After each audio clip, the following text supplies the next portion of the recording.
Diop, Georges, parrainage par-ci, parrainage par-là. Et c'est parti, Babacar. La campagne de parrainage démarre aujourd'hui.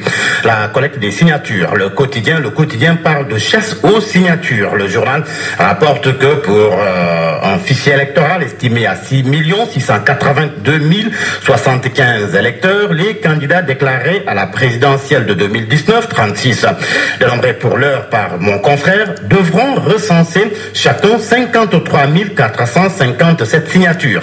Leurs représentants recevront à la Direction générale des élections, les fiches de collecte des parrainages. Rencontre prévue ce matin et le Front de résistance nationale y sera.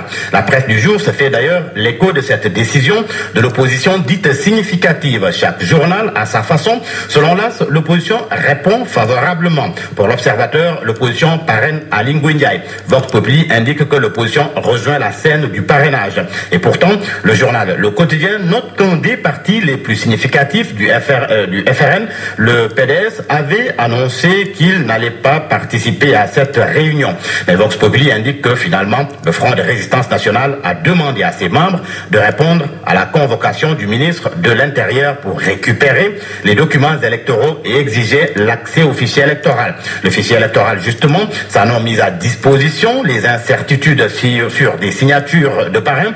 Le directeur de l'Institut afro-européen de Paris en parle. Selon Sud Quotidien, Emmanuel Desfourneaux prédit une campagne difficile pour l'opposition qui, si elle n'obtient pas une copie du fichier, va recueillir des parrains avec incertitude. Il était l'invité de l'émission Objection de Sud FM. Sur RFM, c'est Ousmane Tanor Dieng qui était au grand jury. L'AS rapporte ses propos selon lesquels il est plus intelligent d'être avec Macky Sall, le chef de l'État, qui est interpellé par Samuel Sarr. L'ancien ministre et candidat déclaré à la présidentielle lui fait cette proposition si l'on se fie à Tribune.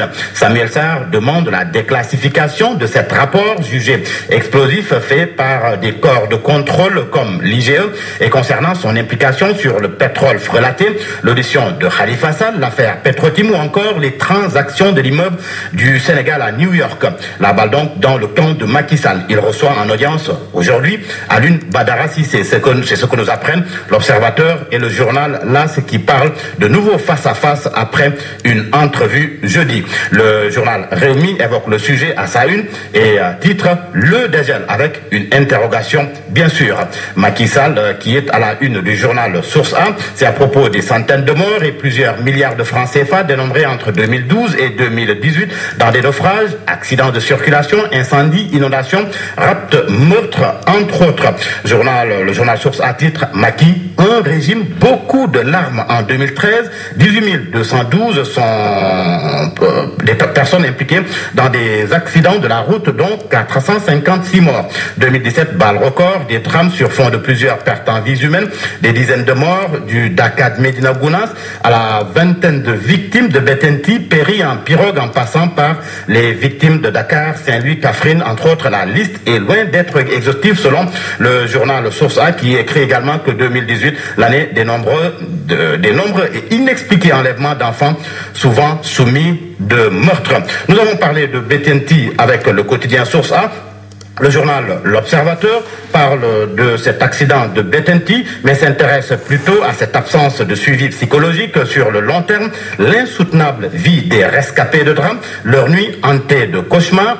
Un dossier à lire aux pages 10 et 11 de L'Observateur. Pour ce qui est du cas de Boffa Bayotte, une victime déclare qu'elle risque de sombrer dans la démence. Et pour Bettenty, Diemane confie à l'Observateur que l'image des femmes se noyant seules et sans défense me traumatise.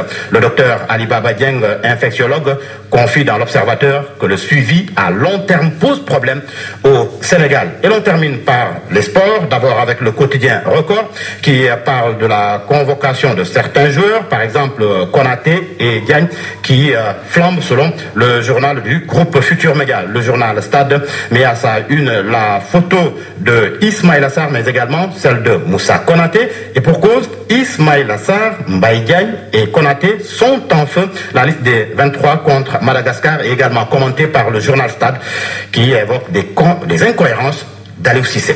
C'était la revue de presse de Georges Diop. Merci.